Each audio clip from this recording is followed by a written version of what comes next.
तो अन्नपूर्णा ने कहा था, ए शंकर, मैं उस गरीब से गरीब व्यक्ति का भी भंडार भर के रखूंगी, बस एक गलती नहीं होना चाहिए कि जहां भोजन बने उस स्थान पर बैठकर, उस स्थान पर खड़े होकर भोजन बनाते समय उस भंडार गृह में जूता नहीं होना चाहिए।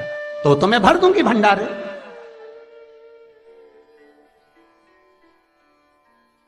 जिस प्लेटफॉर्म पर खड़े होकर माताएं भोजन बनाती, सब्जी बगाड़ती, वहीं पे हाथ में लेके चख लेते, हाँ माई, हरियो जगदम्बा, विचार तो करो। भले तुम भगवान को भोग नहीं लगा रही, पर पति तो परमेश्वर है। भले तुम भगवान को भोग नहीं लगा रही, पर पति तो परमेश्वर है। पति के लिए कहा परमेश्वर, मतलब भले भगवान की तुमने सेवा नहीं करी, भले अर्चना नहीं करी, भले पूजन नहीं करी, पर पति तो परमेश्वर है। सब में तो वही समाया है। घर में जो सास रहती है वो भी तो मां है, जो पिता रहता है वो भी तो बद्री नारायण है। महाराज फिर क्यों लिया, चक लिया। तुम चक कर भी बनाना तो भी तुम्हारे घर में स्वाद नहीं रहेगा।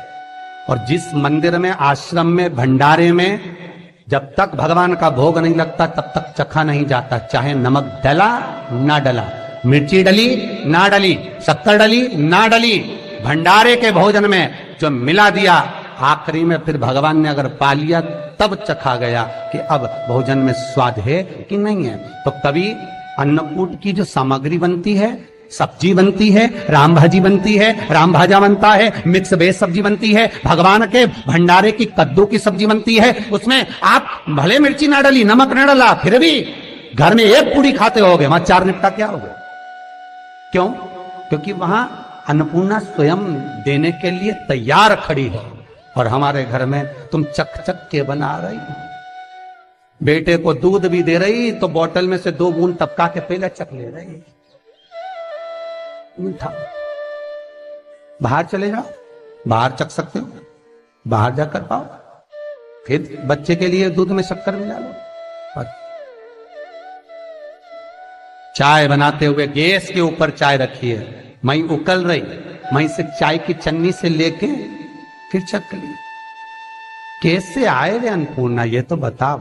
लोग कहते हैं हमारे घर में सारा सुख है गुरुजी, पर शांति नहीं है। हमने शांति ना जाने चली गई क्योंकि किचन में किचकिच भरा गई, शांति कहां से होगी? वहां इतना किचकिच भरा हुआ है, प्रेम, करुणा, वात्सल्यता, स्नेह, समर्पण समाप्त हो गया। तो लड़का और लड़की का विवाह नहीं हो रहा, बहुत हताश हो गए, परेशान हो गए, विवाह संबंध जमी नहीं रहा। किसी भी बुधवार के दिन तांबे के कलश में चने की दाल को भर लीजिए, किसी भी बुधवार, और तांबे के कलश में चने की दाल को भर लो, उसमें 2 गोल सुपारी रख लो, पूजन वाली सुपारी रखकर 2 सिक्के उसमें रख लो, पीले कपड़े से मुख बांध दो, उसका पूजन करो बुधवार के दिन भी, और गुरुवार के दिन उसका पूजन स्नान करने के बाद करना। पर घर में किसी से बात मत करना, मुख से शब्द मत बोलना, मुख झूठा मत करना।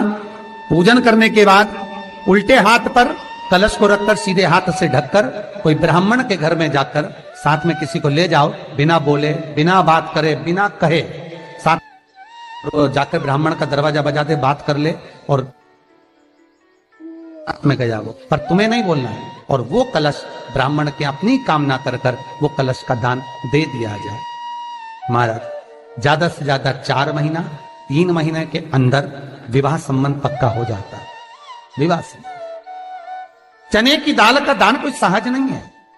जिस नारी का रजोधर्म के अंतर्गत नारी को जो परेशानियां होती हैं, कोई के 8 दिन पहले, 4 दिन पहले, 3 दिन पहले कहीं ना कहीं रजोधर्म के अंतर्गत जो बीमारियां होती हैं, उसके लिए महाराज 7 चने की दाल के दाने तुलसी महारानी के सामने कटोरी में रखकर तुलसी के 3 पत्ते उसमें डालकर अपनी मनोकामना कर कर तुलसी में 3 बार जल छोड़कर वो तुलसी और वो चने की दाल ले जाएं और उसको धीरे धीरे कर कर एक एक कर कर सुबह शाम दोपहर में उसको खा लीजिए। रजो धर्म से जुड़ी हुई परेशानी समाप्त। कोई सहज नहीं है महाराज। चने की दाल को स्वर्ण दान का भी भाव कहा गया। हमारे हिंदू धर्म में चने की दाल को स्वर्ण दान भी करते हैं। जो व्यक्ति स्वर्ण दान नहीं कर पाता वो चने की दाल का दान कर देता है, तो स्वर्ण दान के बराबर मान्य हमारा।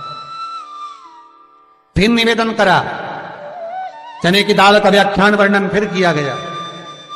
मान लो कोई प्लाट है, कोई प्रॉपर्टी है, कोई जमीन है, कोई जायदाद और नहीं बिक रही, बहुत परेशान हो गए, लाखों करोड़ों रुपए तुम्हारे डूब गए और ये प्रॉपर्टी बिके, तब तुम उबरो, तो उसके लिए चने की दाल को एक रात्रि पहले रविवार के दिन घर में गला लीजिए और उसको गलाकर दूसरे दिन उसमें थोड़ा सा चंदन मिलाकर पीस लीजिए। पर पीसना आपको मिक्सर में नहीं है, पीसना आपको सिलबट्टे पर, चकोटी पर, जो आपके यहाँ उससे उसको पीस लीजिए। और पीसने के बाद उसमें थोड़ा सा दूध मिलाकर शिव मंदिर में जाकर शंकर भगवान के शिवलिंग का सोमवार के दिन लेपन करिए। लेपन कर कर अपनी कामना कर कर शिवलिंग पर 3 उंगलियां लगा लीजिए।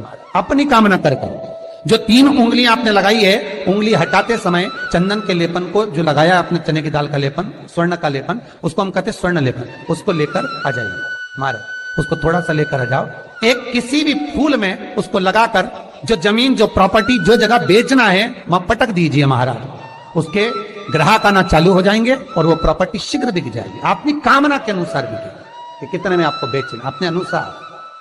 महाराज चने की दाल स्वर्ण दान के बराबर है। चने की दाल को सहज नहीं समझा जाता, गुरु भक्ति के लिए बहुत मूल है।